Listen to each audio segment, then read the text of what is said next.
From the high desert of northern New Mexico, this is Circle for Original Thinking. I'm your host, Glenn Aparicio Perry. Welcome to Circle for Original Thinking, America's electronic talking circle for visionary thinkers. An open forum for fresh ideas and timeless wisdom applied to today's political and ecological challenges. Each week, we bring together creative thinkers from a variety of different traditions. We ask the hard questions on the important issues of the day: political polarization, climate change, virulent viruses, and other symptoms of humanity being out of balance with the natural world. Our goal is to recreate a whole and sacred America, a new and improved version of E Pluribus Unum, from the many to the one, and this time not leave anybody out. Join us as we embark on this quest.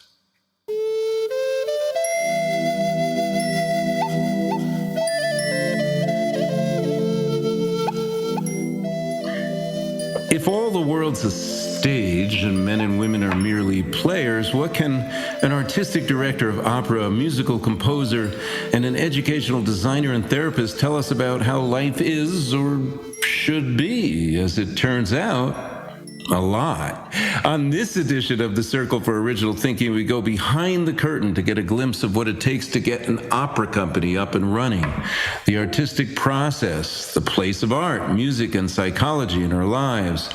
We delve into the artistic minds behind the theory of everything, an original opera commissioned by the Encompass Opera Company. We explore why opera moves us, how a composer and librettist work together, the intersection of leading-edge science and indigenous ways of knowing, and more. What can contemporary opera reveal about the state of modern society? How can it change minds, hearts, and values? To find out, join Nancy Rhodes, John David Ernest, and Roger Jeff Cunningham on this edition of Circle for Original Thinking. Welcome to the guests, and I want to introduce you. I'm going to start with John David, who was the only person I haven't met, so I apologize. After the show, John David, I'll be able to introduce you even better, but now I'm going off exactly what you sent me. So John David Ernest is a composer who has written for orchestra, chamber ensembles, chorus, solo voice, concert, band, opera, and film.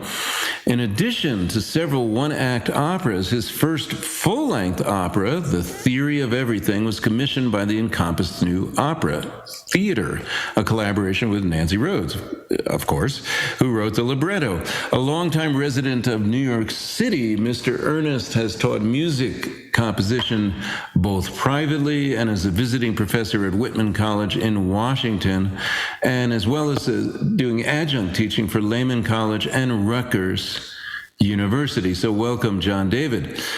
And next, hello today.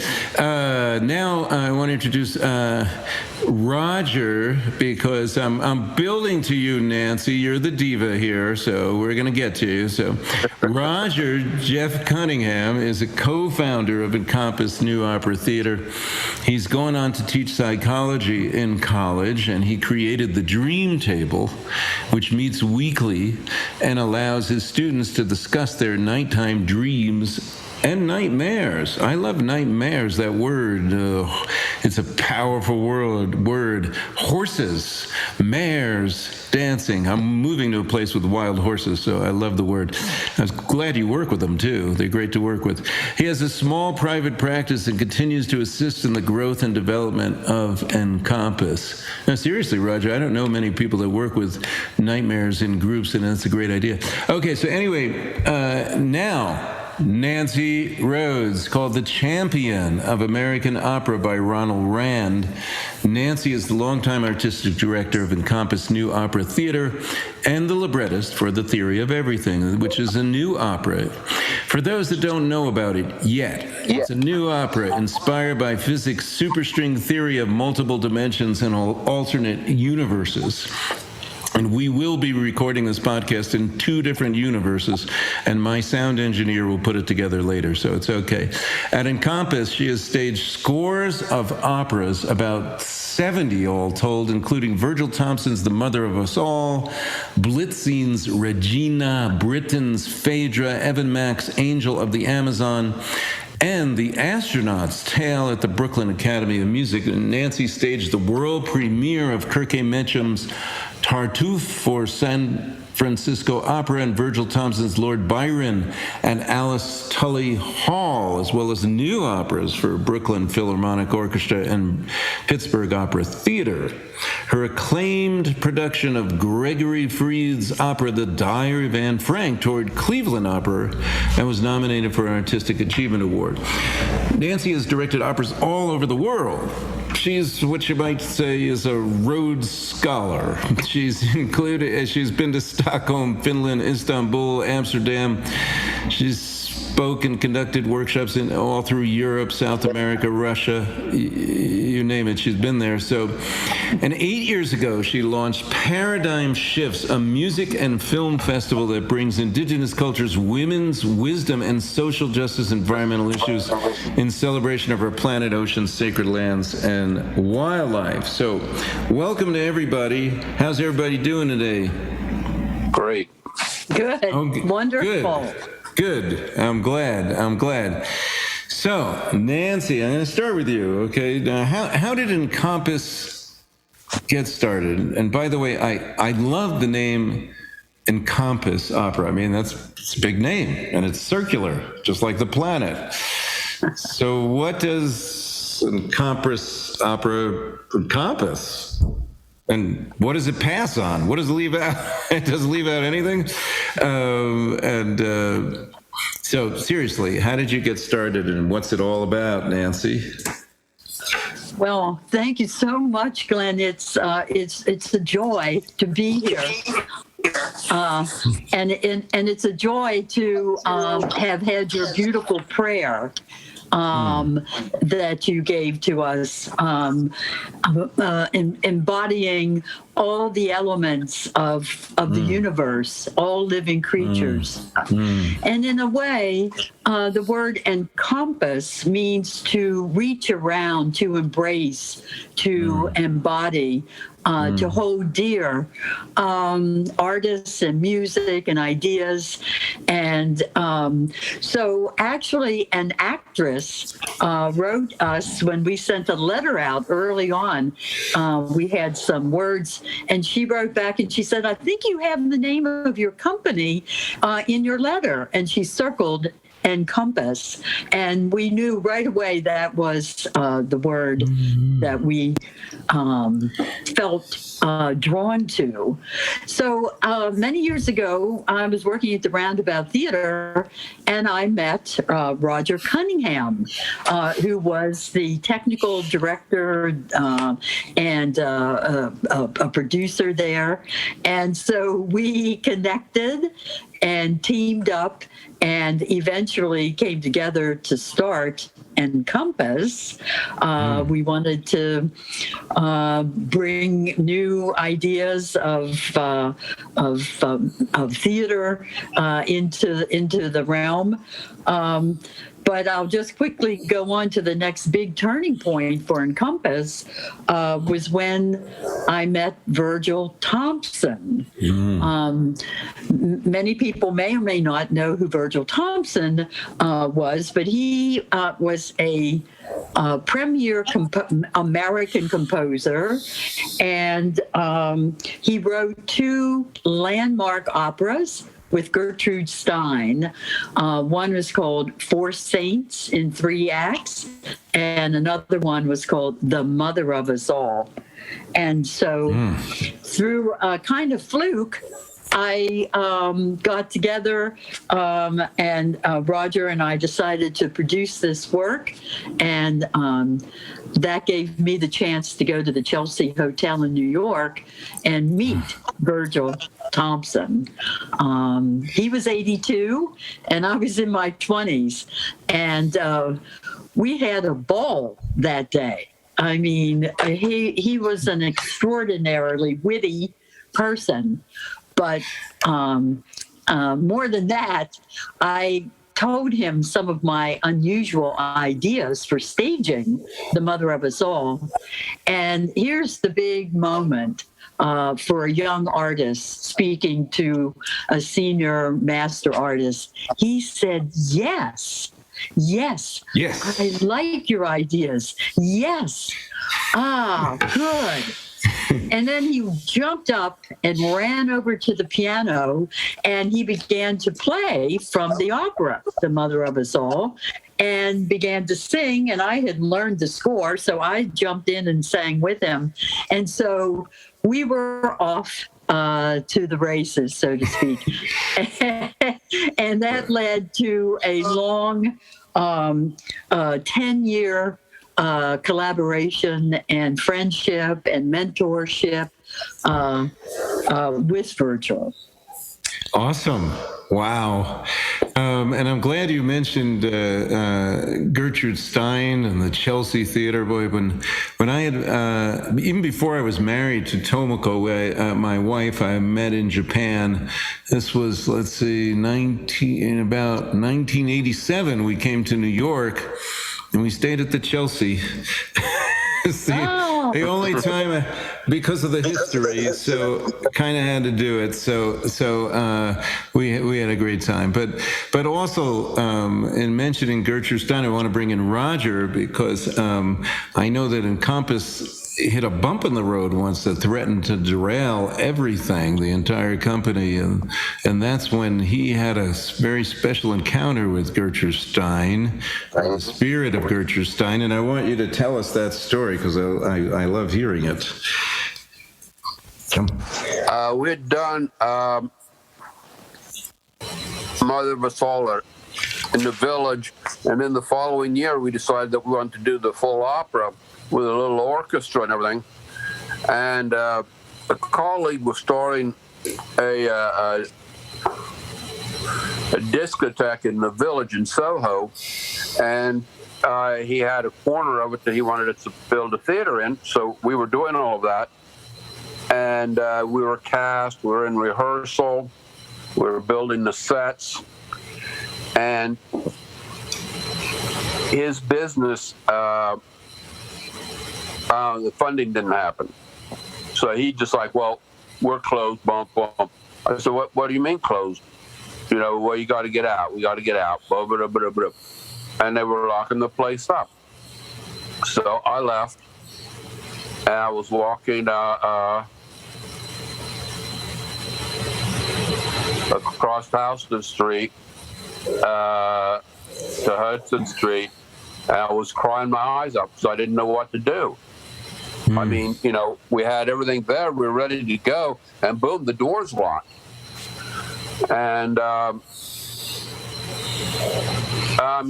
was just devastated. I didn't know what to do. And then I hear the music from somewhere, from the score. All my long life, all my life is strife. And it's Gertrude Stein singing. It's not Susan B. Anthony who sings the song in the opera, and it's not, you know, any of our singers who've done it. It's Gertrude Stein. And I mean, it's like, well, this stuff happened, so I wasn't upset about it, but it was like amazing, you know, there's Gertrude Stein, and she said, what are you crying for? I said, well, I got this, you know, what am I going to do? And she said, well, you're going to have to solve it. What are you going to do? I don't know. Well, think about it. And I said, well, this friend of mine, I think, has a theater, a church theater. Maybe I'll talk to him. He said, yes, you call him tomorrow and you get it going. I mean, as only Gertrude Stein could say. And the next day I got up and I called my friend and I said, yeah, I need your theater. I need to come in right now. He said, okay. Boom. I went to his office. We signed the contract. And that night, with two of my board people who were two women who were in their 60s, loaded out that show in a big truck and drove it from Soho to this church in Lincoln Center. But it would have never happened if Gertrude Stein hadn't appeared. I mean, it was just amazing. That is amazing, and you're getting choked up just remembering it. Yeah. I mean, it was like the worst day of my life. I didn't know what to do.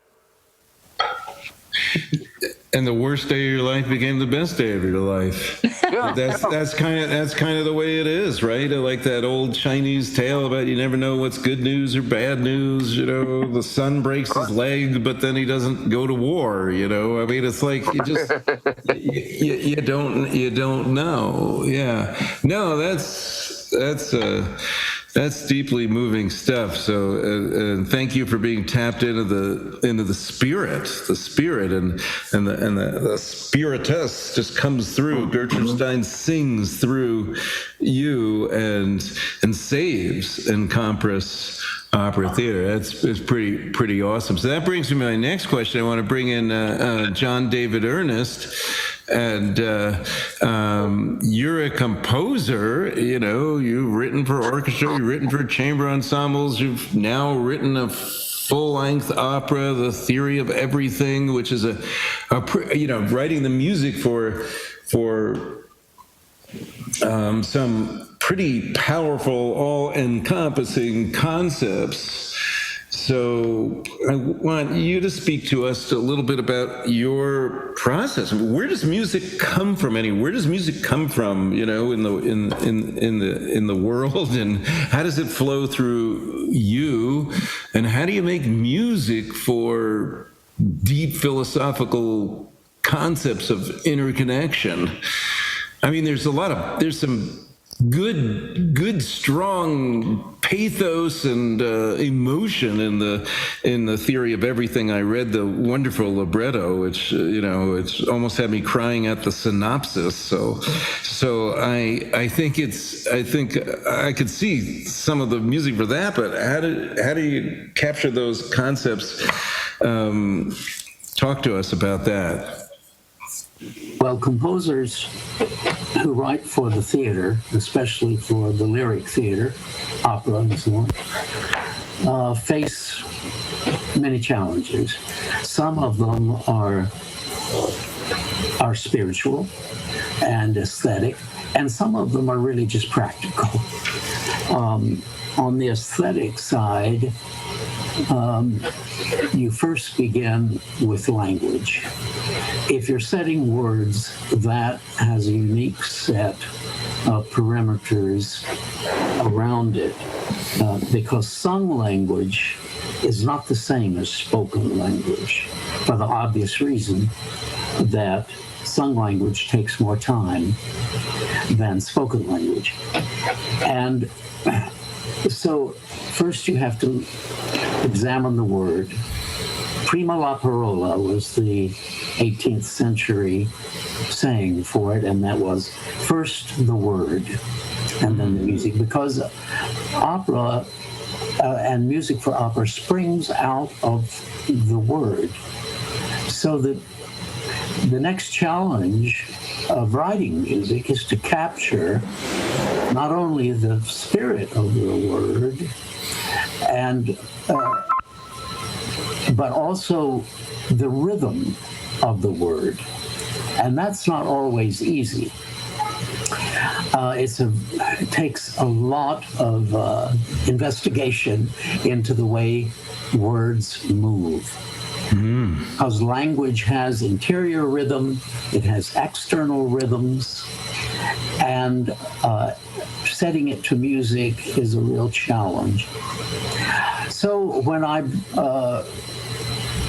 began work with this libretto,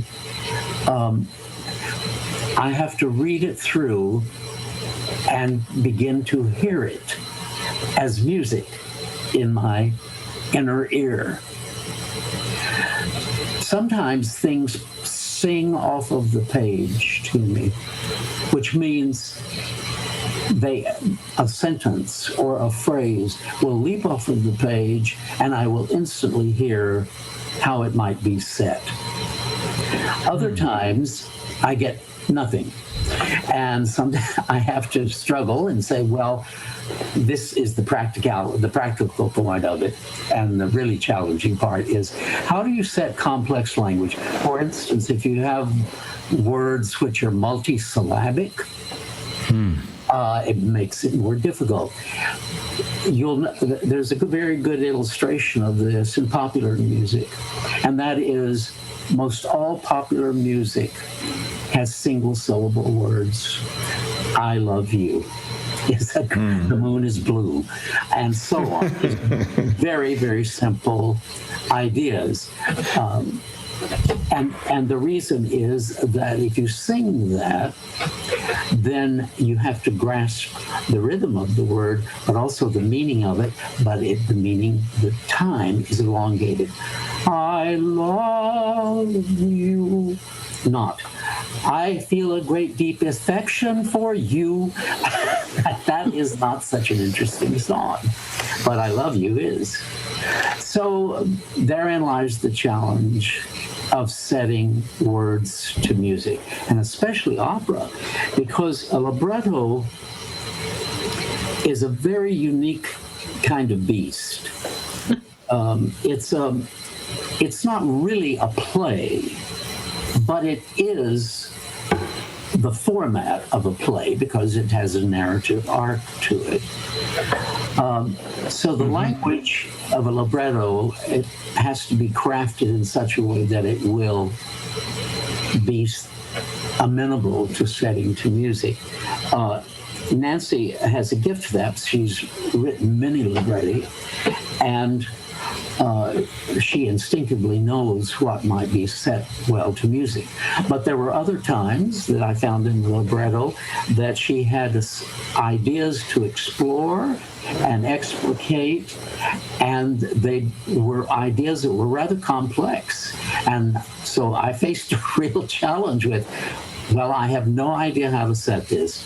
And there's one example in the opera. Maybe I'm getting ahead of myself, but one example in the opera is the second scene of the opera, in which one of the lead characters, Tomas, is doing a lecture in physics to his class. Now, I've never set a physics lecture before. Naturally. It's not something that rolls around in a commission very often. Okay. So that was a real challenge.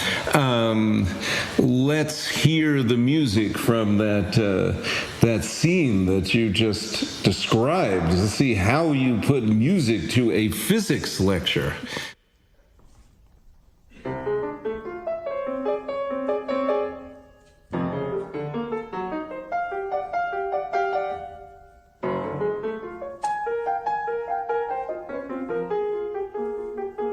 Observe the hologram produced when a single laser light is split into two separate beams. The first beam is bounced off the object to be photographed, in this case, me.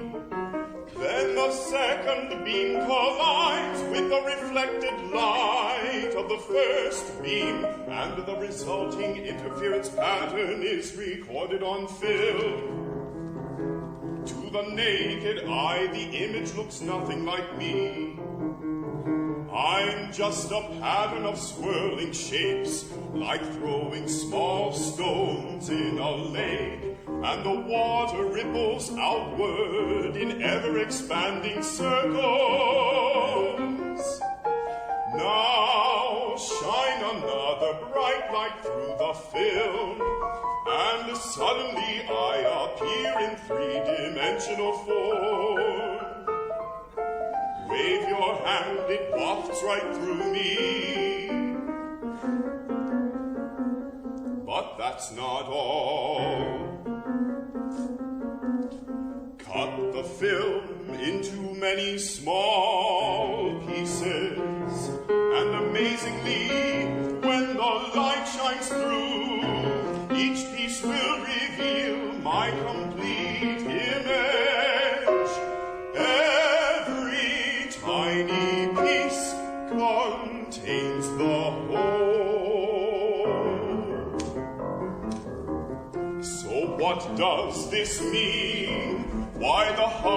hologramic paradigm.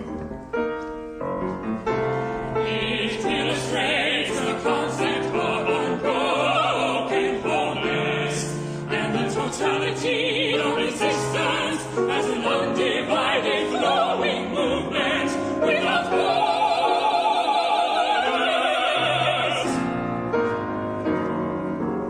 Thus, the hologram is an instrument that writes the whole. David Bohm, the physicist, realized that quantum mechanics portrayed no picture of the universe. It merely talked of measurements and observations without providing a view of how they connect. He looked at the mathematics of quantum theory to see what it implied, and saw that it described a movement of waves that unfold and enfold throughout the whole of space. A movement of waves that unfold and enfold, that unfold and enfold throughout the whole of space.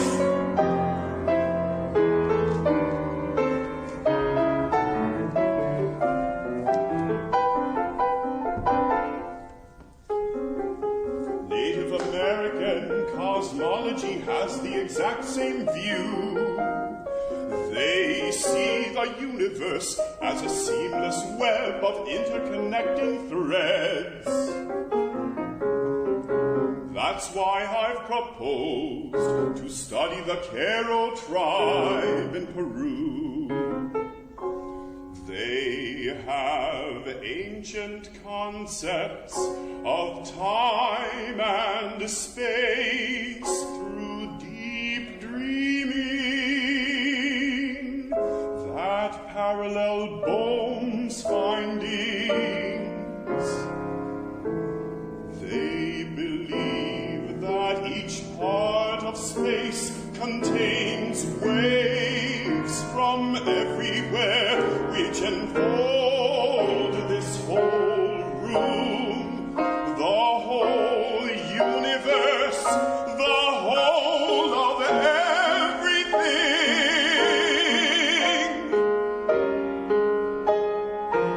Wow, Professor, amazing, incredible! But what about his boy? Where is he stand on this incredible? And Einstein, what about him? E equals mc squared. I'm still trying to figure out Newton at this point. What about string theory? Multiple dimensions, alternate universes. Does this fit in? I don't agree with the basic concept. And what about black holes and Stephen Hawking? And Stephen Hawking. What about that? Does it make sense? It makes sense. It makes sense. It makes sense. It makes sense. How can we be in a hologram? How can we be in a hologram? Amazing. Amazing. It doesn't make sense. Professor, do you mean literally? Professor, it's a metaphor, isn't it? I don't get it. It doesn't make sense. I don't get it. It makes sense. How can we be in a hologram? I still don't get it. I still don't make sense. How can we be in a hologram? I still don't get it. I still don't get it. I still don't get it.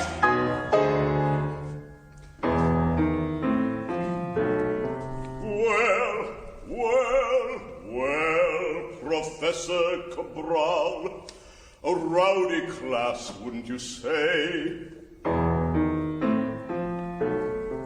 Lots of fun and games for our students.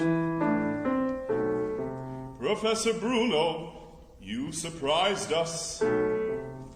Your assignment for Friday. A 5-page paper imagining what it would be like in a hologramic universe where past and present and the future all exist simultaneously.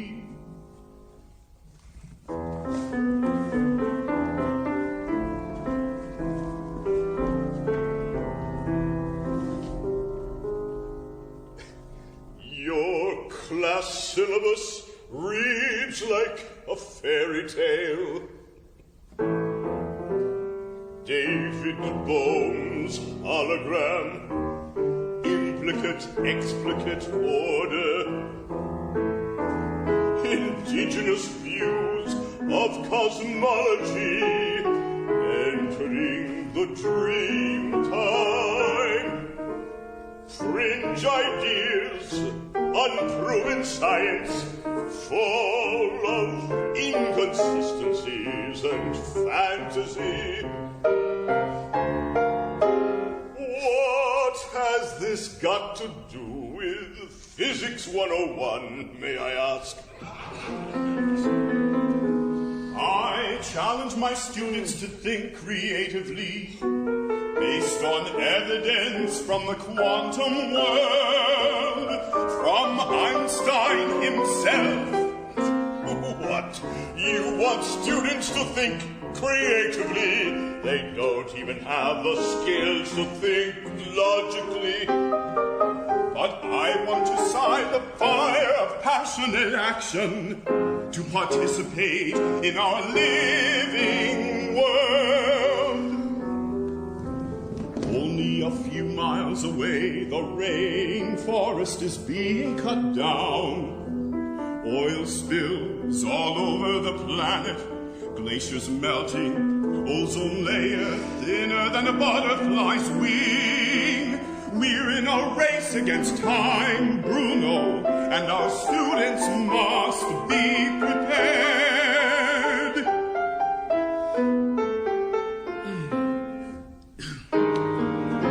Your eloquent plea is a worthy one, but diluting science and ignoring history, the mathematics of physics, all the forefathers in the field. This is not the way to teach, Cabral. But you want me to teach only classical physics, barely touch on quantum theory until later, and not even then dare teach the brilliant vision of David Bohm.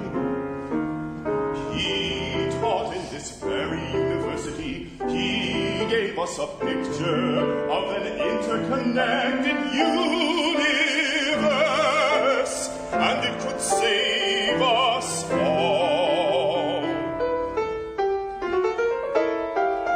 You sound like a cult follower.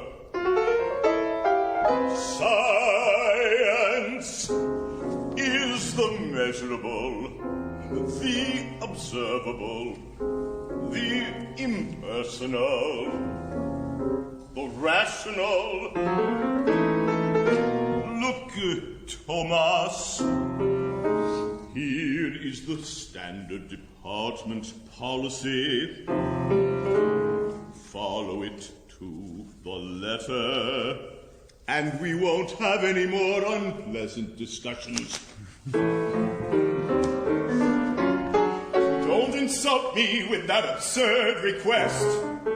We're on a razor's edge right now, today. Our planet, our species, our very existence is at stake. I'm warning you, Cabral. You're on notice. Keep this.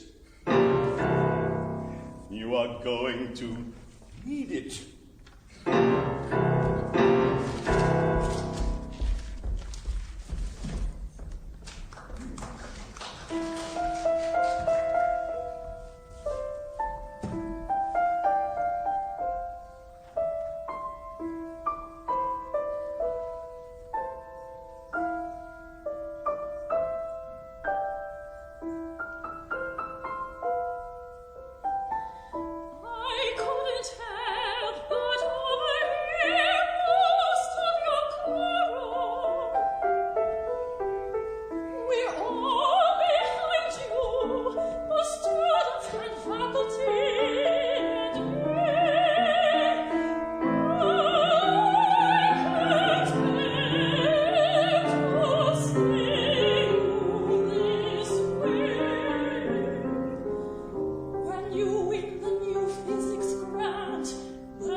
Wow. That's an amazing accomplishment. Thank you. Thank you. And, the three of you, I want you to briefly discuss your feelings about opera, because you're a modern opera company. That's a fascinating thing to me in and of itself, because opera has this unusual role in society where originally, as I understand it anyway, correct me if I'm wrong, but opera was very cutting edge, when operas are just like your company is now, but most of the operas that people are listening to are capturing concepts that were cutting edge then, but have since become under the umbrella of classical or of some kind. I mean, it's not classical music, but it isn't necessarily an evolving form. There are favorite operas that are played over and over again. But what you, Nancy, Roger, and John David, what you're doing here with opera, you are addressing important, urgent issues of modern society. And I know that I know, Nancy, your Encompass Opera's had, an arm of the organization is doing these the series on ecological themes, and you're addressing some of the urgent issues of society. So, because frankly, if we don't clean up the air, water, and soil, we won't have anything.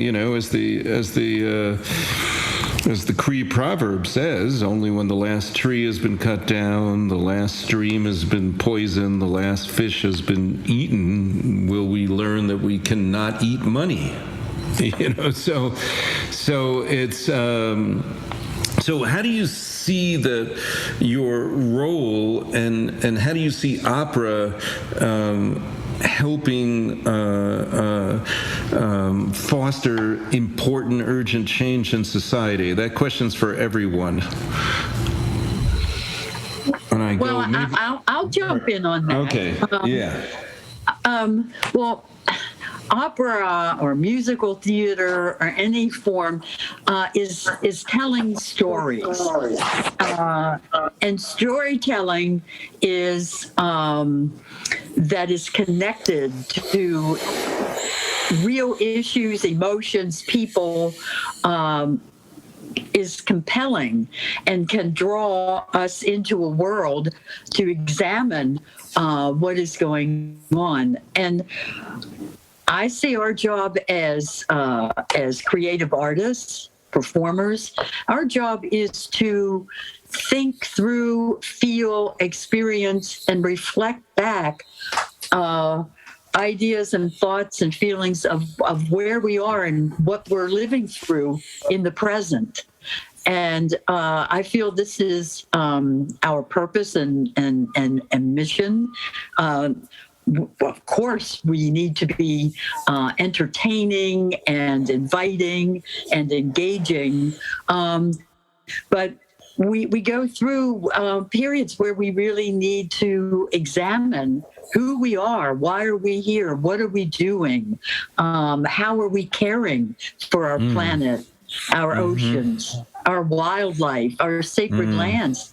How are we caring about our people, each other, the children? This is the stuff of life.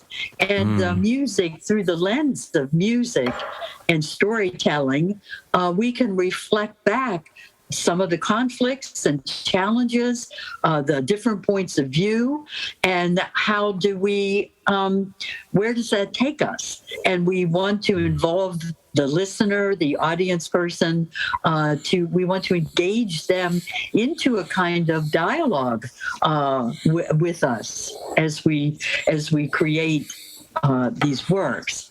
So just a sidebar, Virgil Thompson, as I mentioned, our composer and mentor, he struggled with the place of American opera This country has a long tradition of producing 19th century European masterpieces of opera. Right. But now here we are in a new land.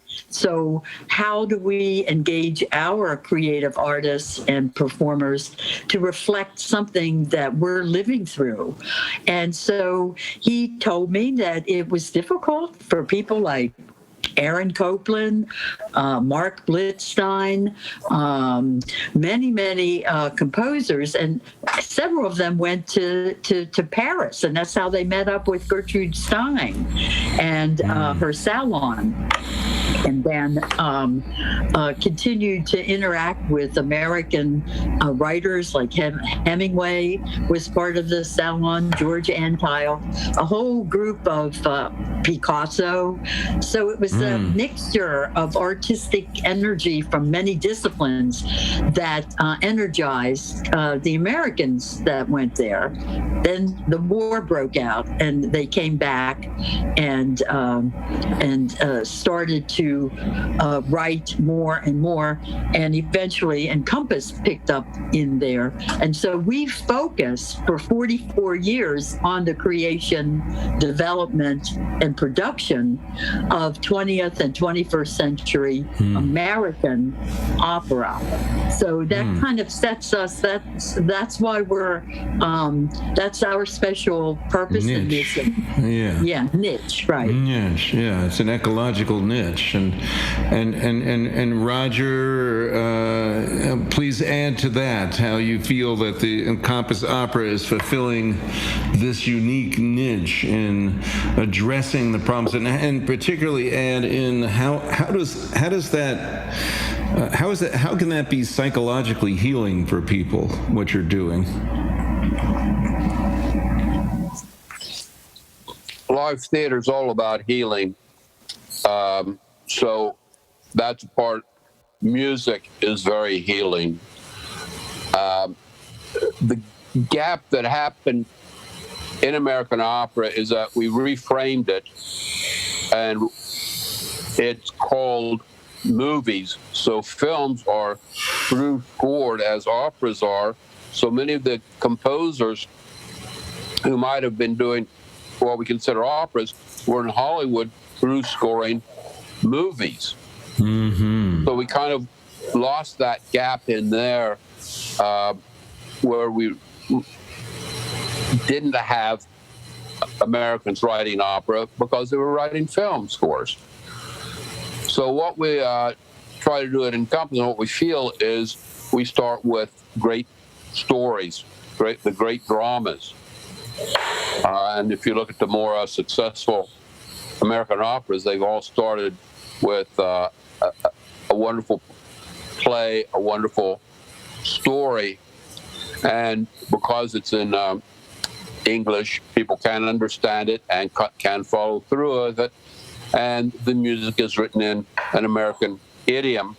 So we know the music that we're listening to. We're not listening to European music. We're not listening to Italian music. We're not listening to French music. We're listening to American music. So Virgil had been a church pianist, so we'll hear church hymns in the middle of his opera, you know. Aaron Copland in Tender Land, which we did, our second opera we did, Tender Land, takes place in the Midwest in the harvest season, where you'd have roving troops of men who would go and harvest one field, and then they'd go to the next field, and they'd move across the country doing all the harvesting, all the wheat harvesting. And in fact, my father had been one of those men.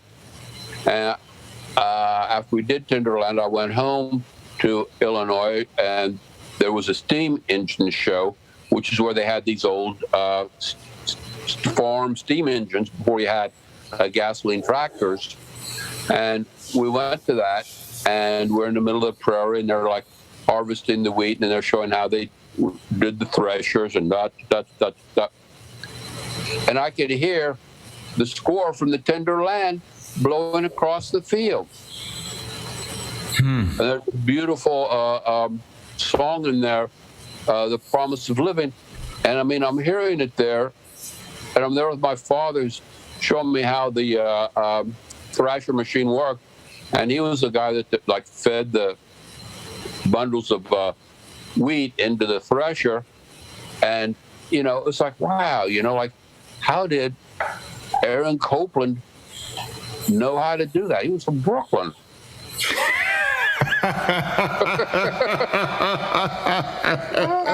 Brooklyn boy, write this song, and I'm hearing it there in the middle of the prairie, as it was in the Tender Land. So you know, it's a wonderful, wonderful event that sets American opera apart because it is about America. It's American themes, it's American musical themes, it's American stories. Thank you, and John David, I want your thoughts on the role of modern opera too, because you're a composer doing it. And I also have a question I just want to add to, if you might be able to address. You know, is music for you? Is it local and connected to place? Do you feel music coming through a local place, or is it something you feel is kind of a non-local, universal energy, or perhaps both? So, come on in. Well, since I write a lot of vocal music, I have to plead what I've said before, and that is the locality or the localness of the music springs out of the word. It's not rooted in any geographical location. It's rooted in my head and in my reaction to words and in my reaction to shapes. I better explain that. People often ask, do you hear things in your head? Well, yes, but they're not notes. That's not what I hear. I hear shapes. For instance, if I'm writing a piece that needs energy and lots of rhythmic activity and a forceful drive to it, I don't hear the notes, but I do hear. That's a shape. Okay. Or, contrary-wise, I hear, oh. I don't know what the notes are, but I know what the shape is. Cool. And then the task of composition and the technique of composition is to take those shapes and realize them into actual pitches. In other words, it's the force, it's the spiritual / musical force of the shape that you grasp first. I am so glad you said that. Oh, sorry, go on. Well, no, I think I've said all I can say on it. Oh, no, I think that is one of the more fascinating descriptions I've ever heard about the process. So you are a shapeshifter. Thank you. And it really makes me think, because that kind of leads into what I wanted to discuss also about the theory of everything, this amazing modern opera, which deals with time in a very fascinating way. And, I've often thought that, and I bet you're going to agree, John Dewey, I've often thought that time travel is approached the wrong way. I mean, we think about time without considering space and shape, as you might say. So I think the way to time travel is not on some little machine where you plug in dates and things like that. It's actually the shifting of space is how you can get from place to place and what we might call from time to time.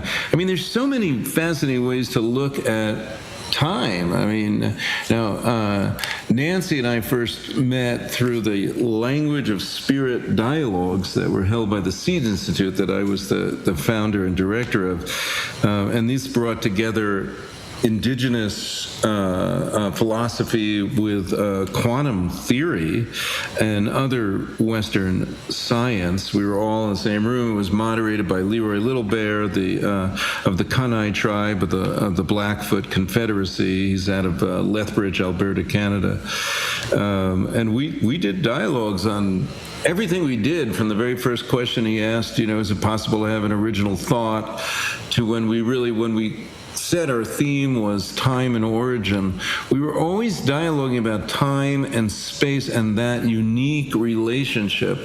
And, for Indigenous people, they're really more aligned more in the space, the space and energy, where the Western worldview was originally more tied to time and matter. It's almost like the West replaced place and put in time. That's why Western cosmologists, when you ask them, about the origin of the universe, they only talk about when it happened. They never talk about where. They don't care. It's just an infinitesimal space, right? And then it expands someplace. That's the only time they bring in place later.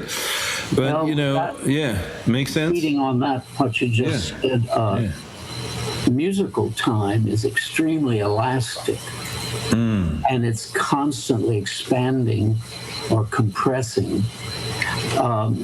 It's amazing how certain musical techniques can expand time much longer, and you feel like you've been listening to something for a very long time, when in fact it really has not been that long.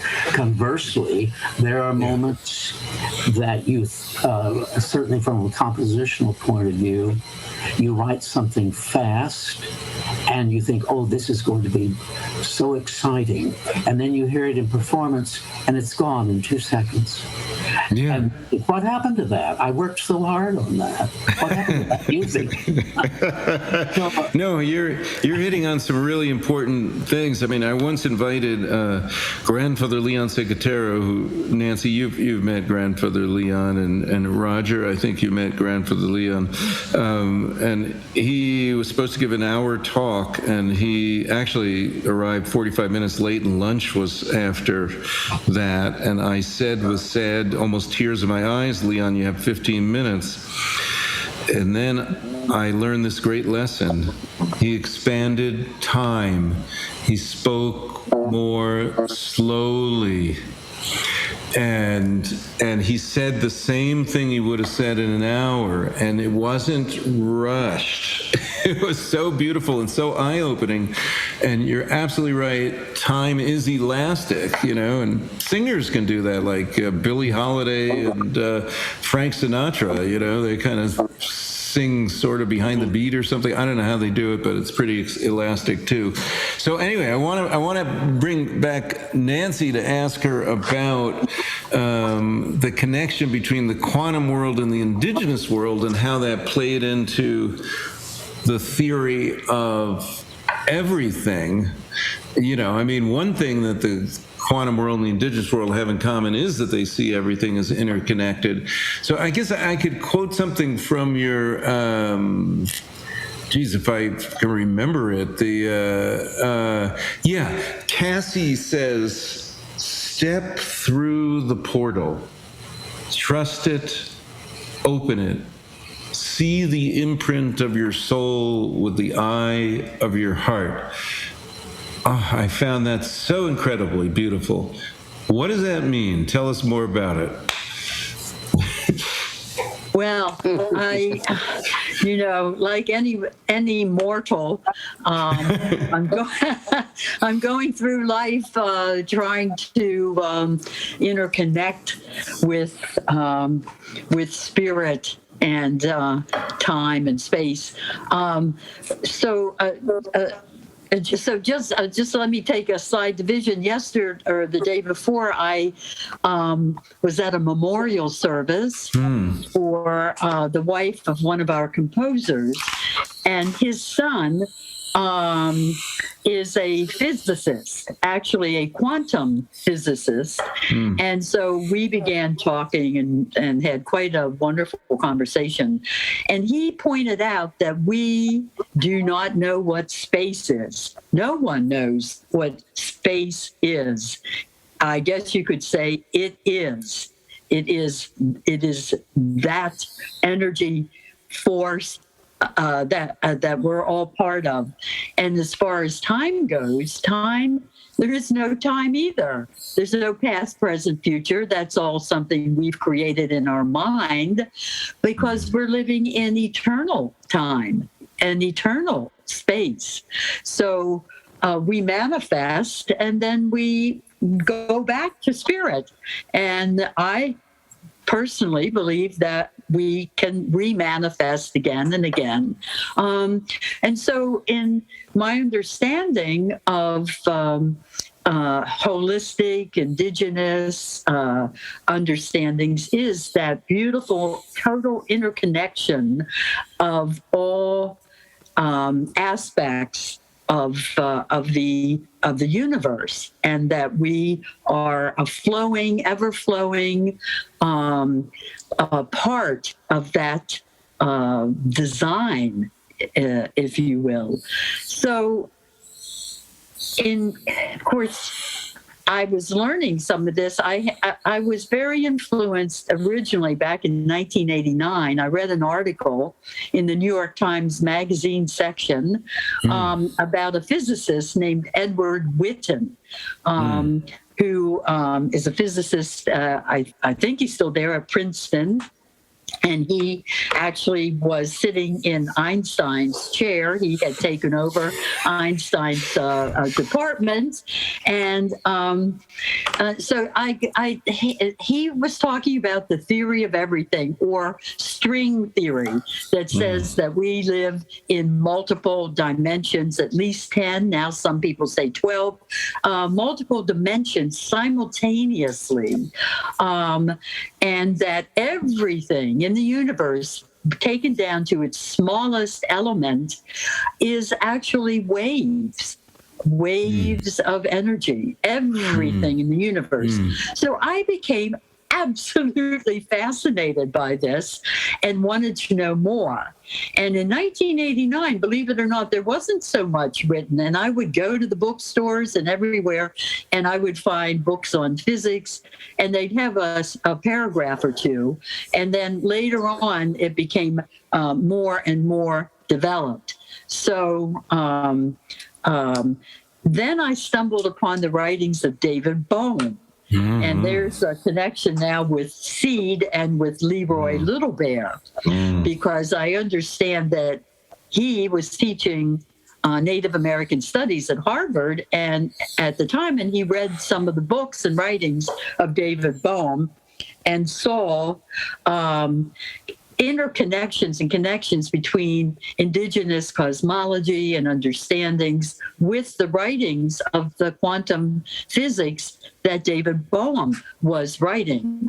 And I too fell into the spell of David Bohm, and I, for years, jokingly called him my physics guru, because he embodied the spirit with the science that resonated very powerfully for me.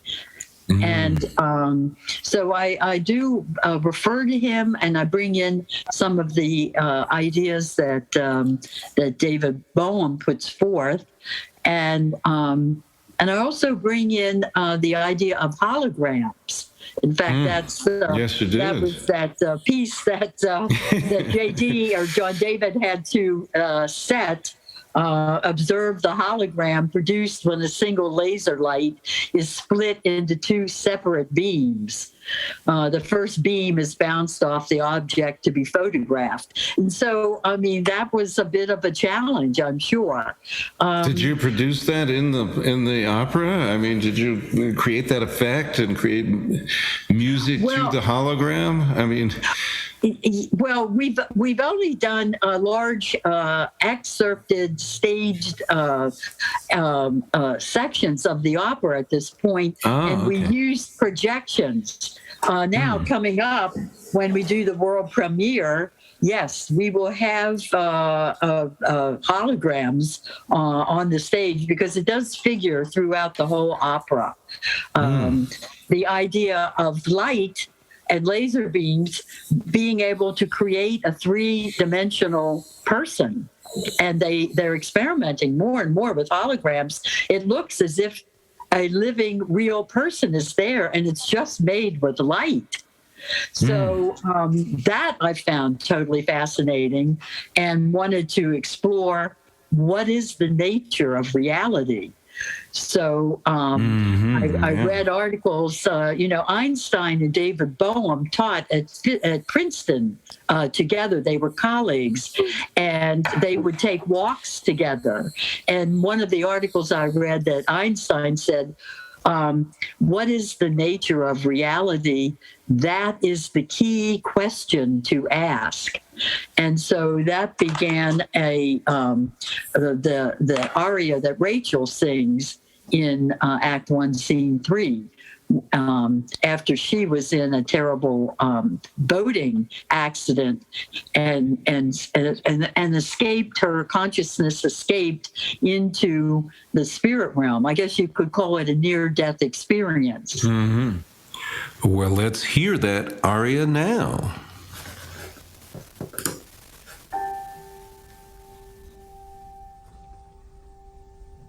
What is the nature of reality? This is the key question to ask. In my own quest to understand the universe, I had an experience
These were some of the ideas that I explored, and I took these ideas through three people: Tomas, the quantum physicist from Brazil, who grew up in the Amazon from indigenous background. And then his wife, Rachel, who is a documentary filmmaker.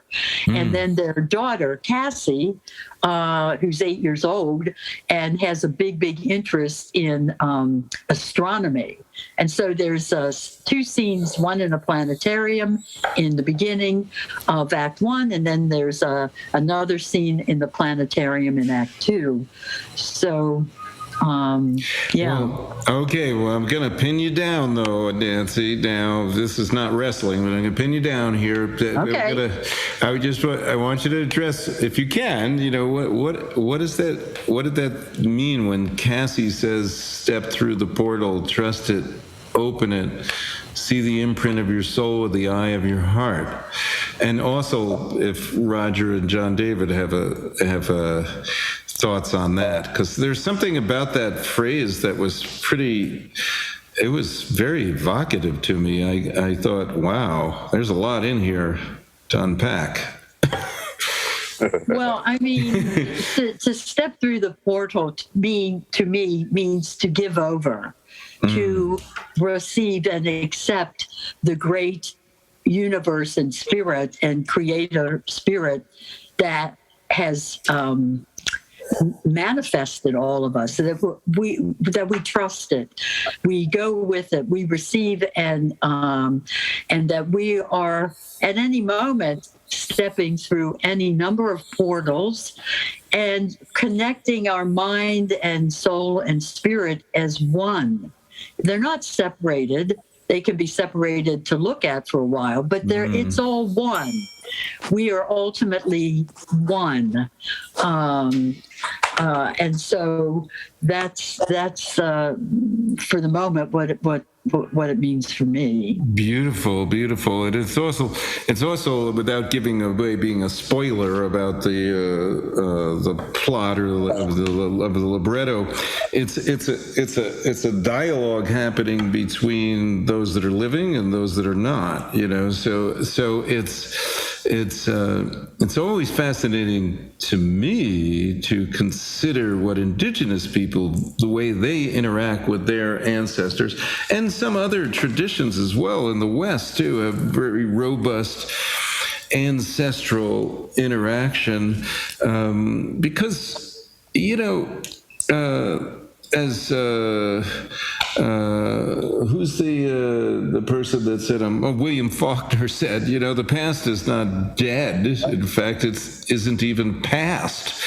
The energies, and this, we know from quantum theory, the energies of the past are still vibrating here. If we use a Tibetan singing bowl and start a vibration, that vibration never ends. Just like you skip a rock on the water, it never ends. It goes into the subtle realm, but it's still here. So somehow your opera is tapping into this kind of cosmic interconnection with subtle energies. That's pretty amazing. But I want to ask you guys, in like 3 minutes that we have left, how is this going to help people solve the ecological problems of today, that they're tapping into the subtle realm? Maybe I have some thoughts, but I want to know yours. And Roger, if you want to come back in. Okay. How is it going to help us today, right now, feel psychologically whole and sound? We're not a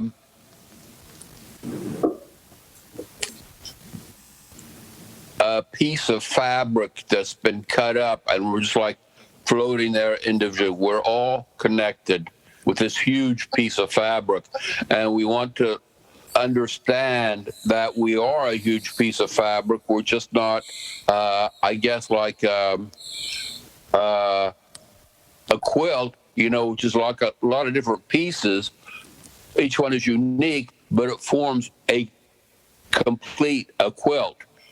And we are a quilt, and we are these unique pieces, but we are connected.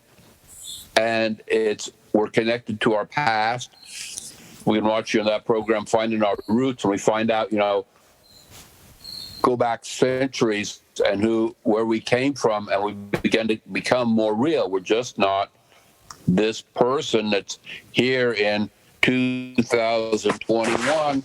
We are all the way back there, and we are whoever our progeny is going to be, 5 or 6, or what I think the Indigenous say 7 generations forward and 7 generations previous, who we affect, and we want to be connected with all of that.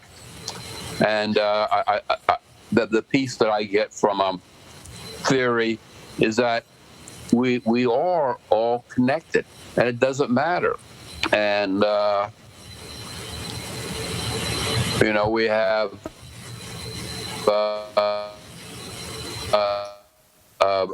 blood too much, and we have a lot of relatives that are our brothers and sisters, and that's who it is. Very good. I have many godchildren that are more important to me than I think if I'd even had a natural child. So we want to understand that. Thank you. And John David, and we've got 60 seconds. If you could add your final thoughts. How will it help us today? Well, the purpose, one of the many purposes of art, is to inform, to educate, to transform, to elucidate, and to bring into consciousness for all those who are listening and willing to hear things that matter about our existence and about our world. And that's one of the things that Nancy has put into her libretto, and I've tried to enhance with music. Well, thank you all. I mean, we've spoken a fair bit about the theory of everything. It's an incredibly impressive modern opera. There's a lot of other works Encompass Opera has done, and that you as individuals have done different works. But I do encourage listeners, when is this world premiere? I want to be there, Nancy. Well, we're still putting it in the planning stages. It was supposed to be during COVID. Yeah, I understand. I would say 2023. 2023. Okay. Yeah. Wow. Okay. Good. That gives us a little bit of time, because this is the time. COVID did teach us how much we are interconnected. In fact, we're interconnected with the microbial world. The microbial world is 95% of our DNA. So we are the microbes. So that's why I've always prayed to those germs that germinate and create life. And we have to come back into balance and wholeness. So thank you so much. Wow, what a great program. I really enjoyed it. Thank you again. This program is made possible in part by Select Books, Waterside Publications, BizGenix, and Web Talk Radio. Native flute music by Orlando Secatero from the Pathways CD. Liberty Song by artist Ron Crowder, written by Ron Crowder, Jim Casey, and Danny Casey. Post-production editing by Scout Media Strategies. The Circle for Original Thinking is a grassroots think tank whose mission is to seek out the deep origins of contemporary thought in order to remember and restore heart-centered wisdom for humanity and all our relations on Earth. You can follow this podcast on Spotify, Apple Podcasts, Listen Notes, or wherever you listen to podcasts. And you can also go to originalthinking.us or originalpolitics.us, and you can find and purchase my books, Original Thinking, Original Politics, there. So thank you for listening, and until next week, many blessings of good health and well-being to all. Thank you so much, Nancy, John David, Roger. Thank you for being here today. This was wonderful. Thank you. Thank you. Thank you. Thank you. People across this land are ready to march and shout.